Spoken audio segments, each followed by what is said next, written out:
Zekthara's forearms trembled as he reached for the bottle of Andromedan whiskey, the amber liquid sloshing against the glass walls like trapped starlight. His compound eyes, once sharp enough to spot enemy fighters at 3,000 kilometers, now struggled to focus on the simple task of pouring a drink. The cantina around him buzzed with the usual evening crowd of traders, smugglers, and drifters, but their voices felt distant, muffled by the weight of memories that refused to stay buried. 23 cycles had passed since the Terran hegemony war ended, yet Zekthara could still smell the acrid smoke of burning ships, still hear the screaming of metal being torn apart by human weapons that defied every principle of civilized warfare. He had served as a tactical analyst for the Galactic hegemony, one of the finest military minds of his generation, responsible for predicting enemy movements and countering their strategies. Nothing in his 3 centuries of life had prepared him for humanity. The first reports had been almost laughable. A primitive species from a backwater system, barely past their nuclear age, had somehow managed to repel a hegemony scout fleet. The Council of Species had dismissed it as an anomaly, perhaps some unknown defensive technology they had stumbled upon. Zekthara had been among those who recommended a standard subjugation protocol: overwhelming force, quick victory, minimal casualties on both sides. It was the civilized way of bringing new worlds into the fold. He took another sip of whiskey, feeling it burn down his throat as he remembered how wrong they had all been. The humans did not fight like any species in the known galaxy. They did not follow the established rules of engagement that had governed warfare for millennia. Where other species would retreat when faced with superior numbers, humans would charge forward with weapons cobbled together from mining equipment and agricultural tools. Where others would surrender when their supply lines were cut, humans would eat their leather boots and drink their own recycled waste to keep fighting. The Battle of Kepler 442b still haunted his dreams. Zekthara had been aboard the command ship, watching through long-range sensors as 3 full hegemony battle groups approached the human colony world. The planet had no orbital defenses worth mentioning, no military shipyards, no strategic value beyond its agricultural output. By every tactical model in existence, the humans should have surrendered within hours. Instead, they had turned the planet itself into a weapon. The human colonists had somehow weaponized their terraforming equipment, launching chunks of modified atmosphere processors into space with makeshift rocket boosters. When those improvised missiles struck hegemony ships, they did not just explode. They released clouds of Earth bacteria that began consuming the hull materials with terrifying efficiency. Ships that had survived battles against the war fleets of 6 different species found themselves dissolving from the inside out, their crews suffocating as their own vessels turned against them. But that was just the beginning. As the hegemony forces tried to establish orbital supremacy, human fighters emerged from hiding spots throughout the system. They were not sleek military craft, but converted civilian vessels, cargo haulers fitted with mining lasers, luxury yachts carrying nuclear warheads welded to their hulls, even children's education pods transformed into suicide drones piloted by teenagers who laughed as they died. Zekthara remembered the moment when Admiral Vexcol, a seasoned warrior who had conquered 17 worlds, turned to him with genuine fear in her eyes. "How do we fight an enemy that treats death as just another tactic?" she had asked. The answer, as they soon discovered, was that you did not fight such an enemy. You survived them if you were lucky. The humans had done something that no species in galactic history had ever attempted. They had militarized their entire civilian population. Every farmer was a potential saboteur, every merchant a possible spy, every child a walking intelligence asset. They had no rear lines, no safe zones, no concept of non-combatants. When the hegemony had finally managed to land troops on Kepler 442b, they found themselves fighting not just soldiers but grandmothers with homemade explosives, teenagers with hacked medical nanites that could eat through battle armor, and entire families who would rather die together than live under alien rule. The breaking point had come when human forces captured a hegemony medical frigate. Instead of executing the crew or holding them for ransom as any civilized species would do, the humans had done something far worse. They had studied them.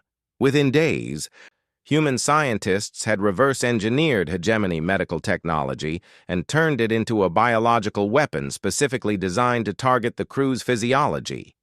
They had released it into the ship's air recycling system and then broadcast the crew's slow, agonizing death across every hegemony communication channel in the sector. The message was clear: surrender or watch your people die in ways your worst nightmares could not imagine. Zekthera finished his drink and signaled for another, ignoring the concerned look from the Altarian bartender. He knew he was drinking too much, had been drinking too much for 23 cycles now, but the alcohol was the only thing that could quiet the voices in his head. The voices of his fallen comrades, the analysis reports he had written recommending increasingly desperate tactics. The final transmission from Admiral Vexcol before her flagship was consumed by a human-designed virus that turned metal into crystalline structures. The worst part was not the brutality itself. War had always been brutal in its way. The worst part was the creativity, the innovation, the almost gleeful experimentation that humans brought to the art of killing. They did not just destroy their enemies. They found new ways to destroy them, ways that no one had ever thought of before. They turned science into a weapon, art into ammunition, love itself into a tactical advantage. He had seen human soldiers charge enemy positions while singing songs about their home worlds, their voices carrying across the battlefield like a war cry from the depths of hell. He had watched human ships ram hegemony dreadnoughts while their crews played what humans called music over their communication arrays, turning their own deaths into a performance that somehow made their comrades fight even harder. The cantina around him seemed to grow quieter, though Zekthara knew it was just his mind retreating into the familiar darkness of memory. He could feel the other patrons avoiding his table, could sense their discomfort with his presence. Most species in this part of the galaxy had heard stories about the war veterans, the broken survivors who could not readjust to peace. They did not understand that peace was an illusion, that somewhere out there humanity was still evolving, still innovating, still finding new ways to wage war against an increasingly dangerous universe. The hegemony had officially surrendered after the siege of Proxima Centauri, when human forces had somehow convinced 3 different asteroid fields to change their orbits and create a gravity well that had torn apart the hegemony's largest fleet. The peace treaty had been signed in the ruins of what had once been the galaxy's most advanced space station, its twisted metal corridors now serving as a monument to human ingenuity. But Zekthara knew the truth that the politicians and diplomats refused to acknowledge. The war had never really ended. It had simply changed form. Humanity had been accepted into the galactic community, their representatives now sitting in the Council of Species, their merchants trading freely in every major port. To the casual observer, they seemed to have adapted well to peaceful coexistence. Yet Zekthara had spent too many years studying human psychology to be fooled by their apparent transformation. He had read their literature, analyzed their historical conflicts, dissected their cultural patterns with the same thoroughness he had once applied to their military tactics. Humanity did not simply fight wars, they became war, absorbed it into their very essence, carried it with them wherever they went. The humans walking through this very cantina, laughing and drinking with members of a dozen different species, were the same creatures who had weaponized their children and turned their art into ammunition. The friendly human trader at the corner table, sharing jokes with a group of Centauri merchants, belonged to the same species that had convinced entire star systems to commit suicide rather than face occupation. As if summoned by his thoughts, a human female approached his table.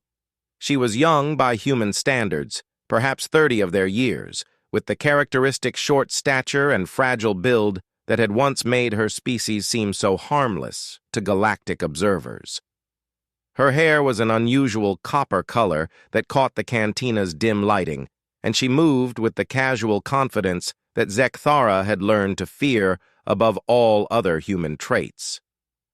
"Excuse me?" she said, her voice carrying the strange musical quality that made human speech so distinctive. "You're Zekthara, aren't you? The tactical analyst from the war?" Every instinct screamed at him to flee, but his legs felt heavy, weighed down by whiskey and exhaustion. "What do you want?" he managed to say, his translator unit converting his clicks and whistles into human-readable speech. She smiled, and Zekthara felt a chill run through his exoskeleton. He had seen that same expression on the faces of human soldiers just before they had unleashed some new horror upon the battlefield. It was not cruelty, exactly, nor madness. It was something far more terrifying. It was curiosity, the driving need to see what would happen if they pushed just a little bit further. "I wanted to thank you," she said, settling into the chair across from him without invitation. "Your tactical analyses were brilliant. We learned so much from studying your work." The bottle slipped from Zekthara's trembling hands, but the human caught it before it could hit the floor. Her reflexes were impossibly fast, almost predatory in their precision. She set the bottle gently on the table and continued speaking as if nothing had happened. "My name is Dr. Sarah Chen," she said. "I'm a xenopsychologist specializing in post-conflict trauma adaptation. I've been studying the long-term effects of warfare on non-human psychology, and your case is particularly fascinating." Zekthara stared at her, understanding dawning like a slow poison in his mind. Even now, even in peace, humanity continued to study their former enemies. They were still gathering data, still analyzing weaknesses, still preparing for the next war that might never come. The human sitting across from him was not offering help. She was conducting an experiment. "Get away from me," he whispered, but his voice carried no authority, no threat. He was no longer the strategic mastermind who had once commanded fleets and predicted enemy movements. He was just a broken veteran, haunted by memories of a war that had ended 23 cycles ago but continued to rage inside his head. Dr. Chen's smile widened slightly, and Zekthara realized with growing horror that his reaction was exactly what she had been hoping for. She was studying him, dissecting his responses, adding his trauma to some vast database of human knowledge about how to break alien minds. "The war is over," she said softly, her voice carrying a strange mixture of sympathy and scientific detachment. "But the learning never stops, does it?" As the human rose from her chair and walked away, Zekthara understood with crystalline clarity why his people had lost the war. It was not because humans were stronger or smarter or better armed. They had lost because humanity never stopped evolving, never stopped adapting, never stopped finding new ways to turn their enemies' own minds against them. The cantina continued its evening bustle around him, but Zekthara felt more alone than ever. Somewhere in the distance, he could hear the faint sound of human music, and for just a moment, it sounded almost like a war song. The next morning brought no relief from the nightmares that had plagued Zekthara's sleep. He awakened in his cramped quarters aboard the orbital station, his forearms tangled in bed sheets soaked with the cold sweat that his species produced during extreme stress. The encounter with Dr. Chen had triggered something deep in his psyche, dragging memories to the surface that he had spent years trying to bury. He stumbled to his small kitchenette and prepared his morning meal. a simple protein paste that had sustained him through countless cycles of exile and isolation. Through his viewport, he could see the sprawling cityscape of New Geneva Station, one of the galaxy's largest civilian trade hubs. Ships from dozens of species docked and departed in a carefully orchestrated dance of commerce and diplomacy. The same routine that had continued uninterrupted since the war's end. But Zekthara's trained eye could spot the subtle differences that others missed. The human vessels were always positioned near the station's most critical systems, their crews maintaining what appeared to be casual friendships with security personnel and dock workers. Human merchants had somehow secured contracts for supplying the station's life support systems, and human engineers had volunteered to upgrade the communication arrays at no charge. To anyone else, it looked like generous integration into the galactic community. To a former military analyst, it looked like infiltration. A soft chime indicated an incoming message on his personal communicator. Zekthara's compound eyes focused on the display, expecting another automated reminder about his overdue psychological evaluation. Instead, he found himself staring at an image that sent ice through his veins. The emblem of the Terran Diplomatic Corps, accompanied by an invitation to attend a reconciliation ceremony being held in the station's main amphitheater. The message was signed by Ambassador Jennifer Reyes, one of the human diplomats responsible for negotiating the post-war treaties. Zekthara remembered her from the intelligence briefings, a former military strategist who had somehow transitioned seamlessly from planning battles to planning peace negotiations. The fact that she was personally inviting him suggested that his encounter with Dr. Chen had not been coincidental. Against his better judgment, Zekthara found himself walking through the station's corridors toward the amphitheater. The familiar weight of paranoia settled on his shoulders as he observed the subtle changes in the station's layout since his last visit to this section. Human-designed efficiency improvements had been implemented throughout the area, creating better traffic flow and eliminating blind spots where potential threats could hide. Even their humanitarian efforts served dual purposes. The amphitheater was already filled with beings from across the galaxy, representatives of species that had been on both sides of the conflict. Zekthara recognized several faces from his old unit, veterans whose lives had been shattered by humanity's unconventional warfare. They sat scattered throughout the audience, isolated islands of trauma in a sea of hopeful civilians who had not witnessed what he had witnessed. Ambassador Reyes took the stage with the fluid grace that seemed characteristic of her species, her presence commanding attention without apparent effort. She was middle-aged by human standards, her graying hair worn in a practical style that spoke of someone more concerned with function than appearance. When she spoke, her voice carried the same musical quality that had so disturbed Zekthara during his conversation with Dr. Chen. Today marks the 23rd anniversary of the armistice that ended one of the most devastating conflicts in galactic history, she began, her words automatically translated into dozens of languages. We gather not to celebrate victory or mourn defeat, but to acknowledge the lessons learned and the bridges built from the ashes of war. Zekthara's memory drifted as the ambassador continued her speech, pulling him back to the specific incident that had broken his faith in civilized warfare.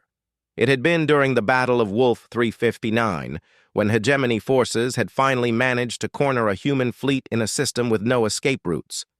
The tactical situation had been perfect: superior numbers, better positioning, and cutting-edge weapon systems that should have made quick work of the human ships. Instead, the humans had done something that violated every principle of military engagement. They had weaponized their own children. The memory struck him with the force of a plasma bolt. He could still see the sensor readings, still hear the confused reports from his fellow analysts as they tried to make sense of what they were witnessing. The human ships had been broadcasting on all frequencies, and the signals they were sending were not military communications or surrender offers.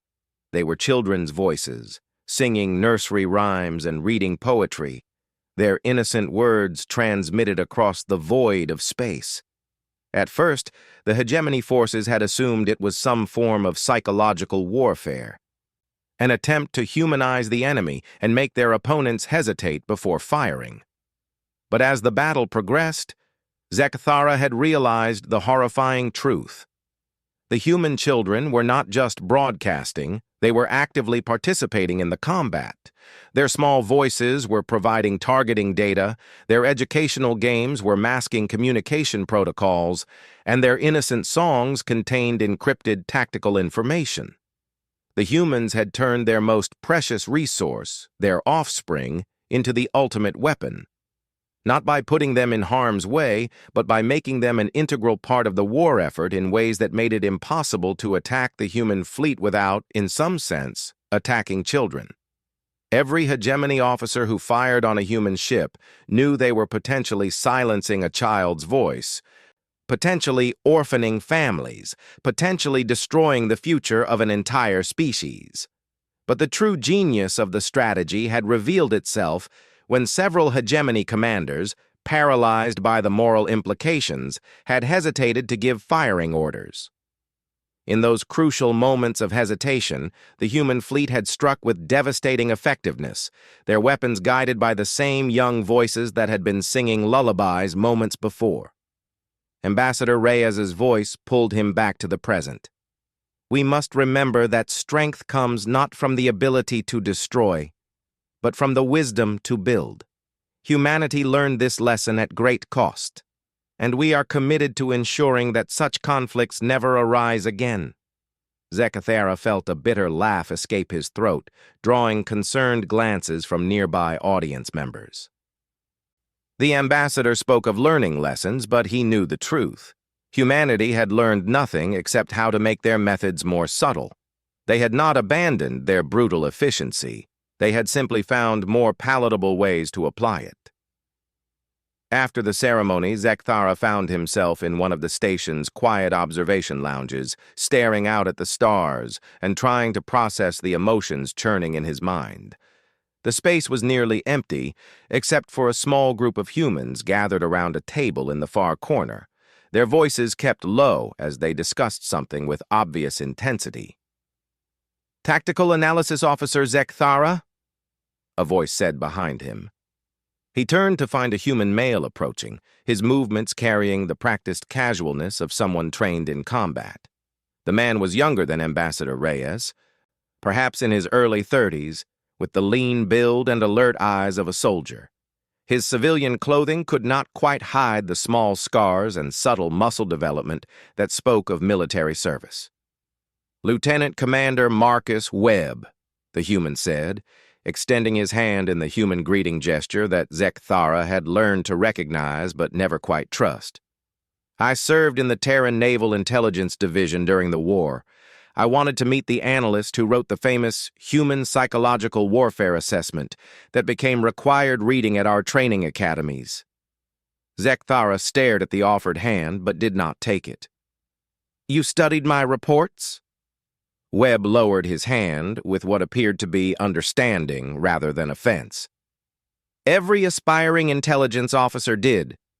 Your analysis of human tactical unpredictability was incredibly accurate, even if your predictions about our ultimate capabilities fell a bit short. We learned a great deal from seeing ourselves through alien eyes." The casualness with which the human discussed turning his enemy's own analysis against them sent a chill through Zechthara's exoskeleton. "You used my work to improve your methods?" "In a sense," Webb admitted, settling into a nearby chair without invitation. "Your report identified several patterns in human behavior that we hadn't realized were predictable. It helped us understand which of our tactics were genuinely surprising and which ones just seemed random to outside observers. We were able to become more effectively unpredictable as a result." Zechthara felt the world tilting around him as he realized the full implications of what the human was saying. His own analytical brilliance, his lifetime of studying warfare and predicting enemy behavior, had been turned into a tool for making humanity even more dangerous. They had not just defeated him, they had made him complicit in his own defeat. "Why are you telling me this?" he managed to ask. Webb leaned forward, his expression becoming more serious. "Because I think you deserve to understand something that our official histories don't emphasize.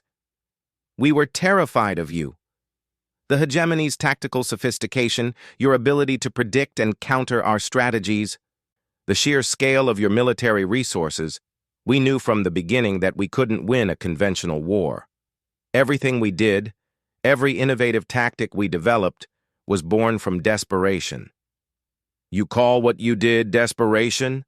Zekthara's voice rose, despite his effort to control it. "You turned children into weapons. You weaponized disease, suicide, madness itself. You made warfare into something obscene." "Yes," Webb said simply, his tone carrying neither pride nor shame, just acknowledgement. "We did. Because the alternative was extinction. When a species faces complete annihilation, morality becomes a luxury they can't afford. Every human who participated in those tactics knew exactly what they were doing and exactly what it would cost them psychologically. But they did it anyway, because the survival of our species depended on becoming something we never wanted to be." The human paused, his gaze drifting to the stars visible through the lounge's viewport. "Do you know what the most common cause of death among human war veterans is? Suicide.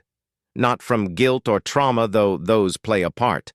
From the knowledge that we proved we could become monsters when necessary, and the fear that we might need to become monsters again."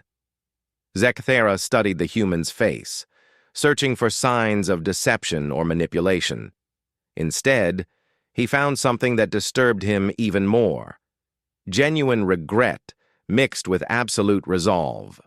Webb was not proud of what his species had done, but he was not apologetic either. He was simply stating facts with the same clinical detachment that Zekthara had once used in his tactical reports.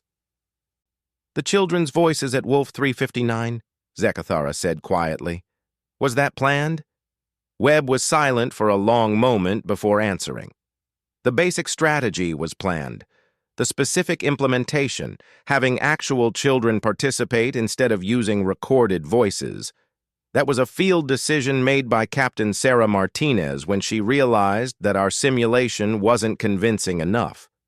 She knew it would work because she understood that most species, including her own, have psychological barriers against harming the young." "And after the battle?" "Captain Martinez survived the war and spent the next 15 years working with orphaned children on frontier worlds. She never spoke publicly about Wolf 359, but those who knew her said she would wake up screaming at least twice a week until the day she died." Webb met Zekthara's compound gaze directly. "She saved humanity and damned herself in the process, like thousands of others who made similar choices." The weight of this revelation settled on Zekthara like a physical burden. For 23 cycles, he had carried the image of humans as gleeful monsters who reveled in their own brutality.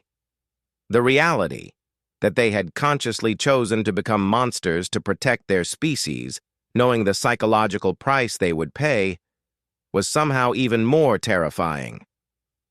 "Why are you really here?" Zekthara asked. "What do you want from me?" Webb stood, straightening his civilian jacket with military precision. "Dr. Chen sends her regards. Her research into post-conflict trauma has led to some interesting discoveries about cross-species psychological warfare. It turns out that the trauma experienced by enemy commanders can be just as strategically valuable as the trauma experienced by one's own forces." The words hit Zekthara like ice water. "You're still fighting the war." "No," Webb said, his expression becoming almost gentle. "The war is over. But the peace requires maintenance, and sometimes maintenance requires reminding former enemies why they chose to remain former enemies instead of becoming current enemies." As the human walked away, Zekthara understood with crystalline clarity that his nightmares were not just the remnants of past trauma. They were an active part of humanity's ongoing security strategy. His broken psyche, his isolation, his inability to move beyond the war, all of it served to remind the galaxy that challenging humanity carried psychological costs that extended far beyond the battlefield. The humans had not just won the war through superior brutality. They had won the peace by ensuring that those who remembered their brutality would never forget it. In the space of 2 conversations, Zekthara had been transformed from a war veteran struggling with trauma into an unwitting ambassador for human deterrence policy. He looked out at the stars and wondered how many other broken soldiers across the galaxy were serving the same purpose. Their minds turned into monuments to humanity's capacity for calculated horror. The war might have ended 23 cycles ago, but its echoes would reverberate through galactic consciousness for generations to come. And somewhere in the depths of his traumatized mind, Zekthara realized that this, too, had probably been planned. 3 days after his encounter with Lieutenant Commander Webb, Zekthara received an unexpected message through official diplomatic channels. The communication bore the seal of the Galactic Council and contained an invitation to serve as a consultant on a new interspecies military cooperation initiative. The irony was not lost on him. After 23 cycles of being considered too psychologically damaged for active service, someone wanted his expertise. The meeting was scheduled to take place in the neutral zone between human and hegemony space, aboard a massive diplomatic vessel called the Harmony's Edge. As Zekthara's transport ship approached the rendezvous point, he could see the magnificent structure floating in the void like a crystalline flower. The ship had been jointly designed by a dozen species as a symbol of post-war cooperation, its organic curves and flowing lines deliberately chosen to evoke peace rather than aggression. But Zekthara's trained eye immediately spotted the defensive systems hidden within the artistic design. The weapon ports disguised as decorative elements, the shield generators integrated into the ship's aesthetic features. Even their symbols of peace were prepared for war. The shuttle bay where he docked was a marvel of multi-species engineering, capable of accommodating vessels from civilizations with completely different atmospheric and technological requirements. As he disembarked, Zekthara noted the subtle security measures, automated scanning systems that could identify biological and mechanical threats, emergency containment fields ready to isolate dangerous materials, and enough firepower hidden in the walls to vaporize a boarding party in seconds. His escort was a young Centauri female named Veltara, her silver skin marked with the traditional tattoos of a diplomatic aide. She guided him through corridors lined with artwork from across the galaxy, each piece carefully chosen to represent the cultural achievements of different species.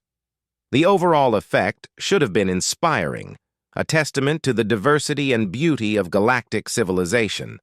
Instead, Zekthara found himself cataloging potential defensive positions and escape routes.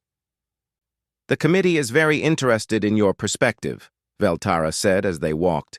"Your analysis of asymmetric warfare tactics during the conflict has become essential reading for military academies throughout the galaxy." "Which species are represented on this committee?" Zekthara asked, though he suspected he already knew the answer. "All major powers are sending representatives," she replied. "The Altarian Federation, the Centauri Republic, the Silicon Collective, and of course, both the Hegemony and the Terran Confederation." Of course, humanity would be there, probably with carefully chosen representatives who understood exactly how to manipulate former enemies. Zekthara wondered if this entire initiative was another layer of their long-term psychological strategy, designed to keep traumatized veterans engaged with their former trauma in ways that served human interests. The committee meeting room was a perfect sphere suspended in the ship's central core, its transparent walls offering a panoramic view of the stars. Representatives from each major species sat at a curved table that followed the room's contour, creating an environment where no one could claim a position of dominance. The lighting was carefully calibrated to accommodate the visual systems of all attendees, and the atmospheric mixture had been precisely balanced to ensure everyone could breathe comfortably. Zekthara recognized several faces around the table, including Ambassador Reyes and, to his surprise, Dr. Sarah Chen. Seeing the xenopsychologist in this setting sent a chill through his exoskeleton, suggesting that the committee's interest in his expertise went beyond simple military consultation. "Tactical Analysis Officer Zekthara," Ambassador Reyes said as he entered, her tone carrying the perfect balance of professional respect and personal warmth. "Thank you for accepting our invitation. Your insights could be crucial to preventing future conflicts." General Cortal, a massive hegemony warrior whose carapace bore the scars of dozens of battles, shifted uncomfortably as Zekthara took his assigned seat. The two had served together during the war, and Cortal's presence here suggested that Zekthara was not the only veteran being drawn back into service. "The purpose of this committee," announced Admiral Yves Dubois of the Altarian Federation, "is to develop protocols for managing interspecies conflicts before they escalate into full warfare. We believe that the lessons learned from the Terran Hegemony War can help us create more effective diplomatic solutions." Dr. Chen activated a holographic display that filled the center of the spherical room, showing a three-dimensional map of recent galactic conflicts. Points of light marked locations where tensions were rising between different species, creating a web of potential flashpoints across known space. "Our analysis indicates that approximately 60% of interspecies conflicts arise from fundamental misunderstandings about the nature of different civilizations' threat responses," she explained. "Species that appear peaceful may possess devastating defensive capabilities, while others that seem aggressive may actually be operating from positions of fear or desperation." The display zoomed in on specific conflict zones, highlighting patterns that Zekthara recognized from his old analytical work. Trade disputes that masked territorial ambitions, technological exchanges that served as intelligence-gathering operations, and cultural misunderstandings that could trigger military responses. "The human hegemony conflict provides a perfect case study," Dr. Chen continued. "Humanity appeared to be a primitive, easily conquered species, while the hegemony seemed to represent overwhelming technological superiority. Both perceptions proved catastrophically incorrect." General Cortul's mandibles clicked in what Zekthara recognized as suppressed anger. "Humanity's tactics violated every principle of civilized warfare. They turned their entire population into combatants, weaponized concepts that were never meant for military use, and introduced psychological warfare techniques that caused permanent trauma to enemy forces." "Yes," Ambassador Reyes said simply. "And those tactics saved our species from extinction while teaching the galaxy valuable lessons about the dangers of underestimating seemingly weaker civilizations." The casual acknowledgement of humanity's wartime brutality, delivered without apology or shame, sent familiar ice through Zekthara's nervous system. But this time, he forced himself to analyze the statement rather than simply reacting to it. The ambassador was not boasting about human capabilities. She was stating facts that served a specific purpose within the current discussion. "What exactly do you want from me?" Zekthara asked. Dr. Chen's holographic display shifted to show detailed analyses of various species' psychological profiles, including his own. "Your unique perspective as someone who experienced humanity's unconventional tactics firsthand makes you invaluable for predicting how other species might respond to similar pressures. We need to understand not just what different civilizations are capable of when threatened, but how their minds will break when pushed beyond conventional limits." The room fell silent as the full implications of her statement settled over the assembled representatives. They were not just discussing conflict prevention. They were developing a comprehensive database of psychological warfare techniques that could be applied against any species in the galaxy. "You want me to help you weaponize trauma?" Zekthara said, his voice barely above a whisper. "We want you to help us prevent trauma by ensuring that conflicts never reach the point where such techniques become necessary," Ambassador Reyes corrected. "The goal is deterrence through understanding, not victory through destruction." Admiral Dubois leaned forward, his expression grave. 3 separate conflicts in the past cycle have escalated specifically because one or both sides failed to understand their opponent's true capabilities. The methane wars, the asteroid belt crisis, and the recent tensions in the Vega system all could have been prevented with better intelligence about psychological breaking points. Zekthara looked around the table, studying the faces of representatives from species that had once been enemies and were now reluctant allies. Each of them carried their own trauma from past conflicts, their own fears about future wars, their own desperate hope that somehow the galaxy could learn to live in peace.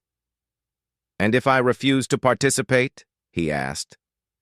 "Then you return to your quarters on New Geneva Station and continue your current existence," Dr. Chen said matter-of-factly. "But the conflicts will continue. Species will continue to misunderstand each other's capabilities. And more soldiers like yourself will carry the psychological scars of preventable wars." The choice was elegantly constructed, Zekthara realized. Refuse to help, and bear responsibility for future trauma that his knowledge might have prevented. Agree to participate and become complicit in developing psychological warfare techniques that could be used against anyone. Either way, he would be serving humanity's long-term strategic interests.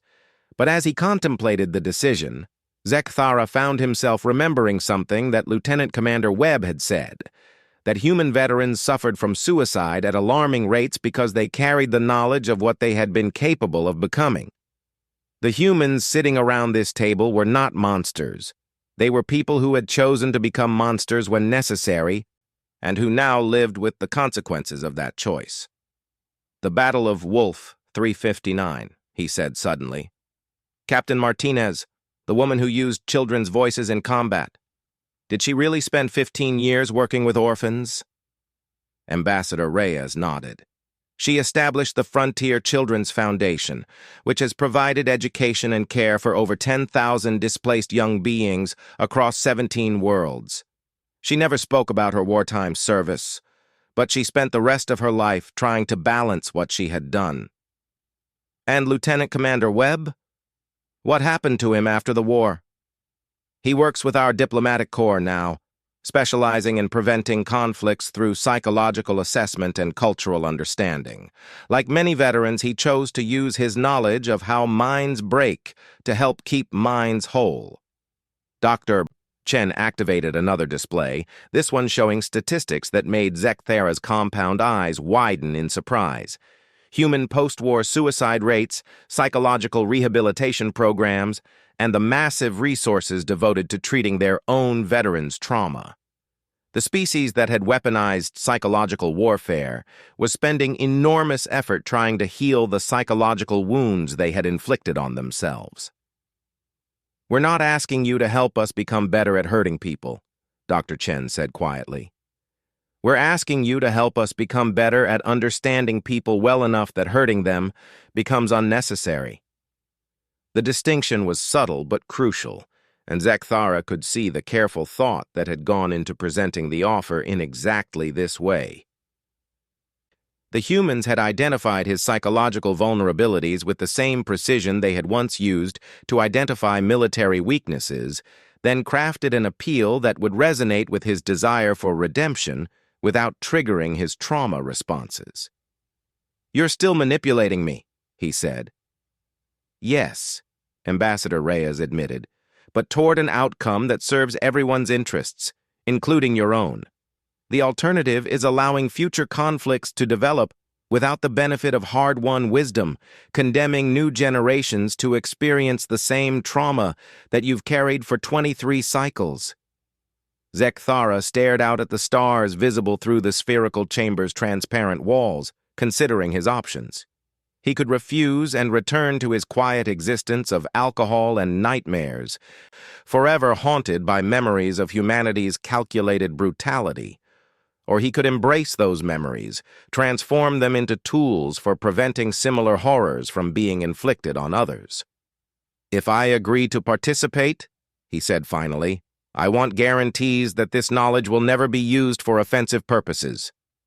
"Granted," Admiral Dubois said immediately.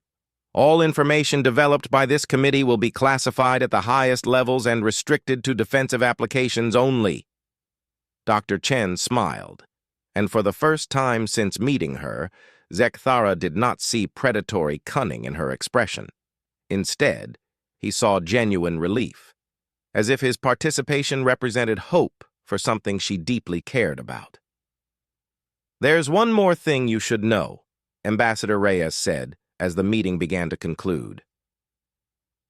"This committee's work will eventually become the foundation for a new interspecies organization dedicated to conflict prevention. If successful, it could fundamentally change how civilizations interact with each other, making wars like ours a thing of the past." As Zekthara left the meeting chamber and made his way back to his quarters aboard the Harmony's Edge, he realized that he had been given something he had not possessed for 23 cycles, a purpose that extended beyond his own trauma. The humans had indeed manipulated him, but they had manipulated him into choosing hope over despair, action over paralysis, healing over perpetual suffering. The irony was perfect and terrible. The same species that had broken his mind was now offering him the chance to use that brokenness to protect other minds from similar fractures. They had turned even his trauma into a tool for peace, demonstrating once again their terrifying genius for finding strategic value in the most unlikely places. But perhaps, Zekthara thought as he looked out at the stars, that was exactly what the galaxy needed. A species brilliant enough to weaponize peace itself, to make cooperation so strategically advantageous that warfare became obsolete. The humans had not abandoned their fundamental nature. They had simply found a more sustainable way to apply it. In the end, they would save the galaxy not despite their capacity for calculated horror, but because of it. And Zekthara, broken veteran of humanity's most brutal war, would help them do it.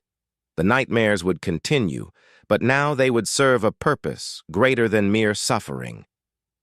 In the darkness of his memories, Zekthara began to see the faint light of a future where such memories would no longer be necessary. Perhaps that was humanity's greatest victory of all, teaching their former enemies to hope again, even in the face of everything they knew about human nature. It was manipulation on a scale that defied comprehension, but manipulation in service of a dream that even traumatized alien veterans could embrace. As he settled into his temporary quarters, Zekthara began drafting his first report for the committee, documenting the psychological impact of asymmetric warfare tactics and their potential for preventing future conflicts. For the first time in 23 cycles, his expertise in human brutality would serve the cause of peace rather than the memory of war. The transformation was complete, from victim to participant, from enemy to ally, from broken veteran to guardian of galactic stability. Humanity had not just defeated him, they had rebuilt him in their own image, turning him into someone who could carry their vision of calculated mercy to the stars. It was, he realized with something approaching admiration, perhaps the most human thing they could have done.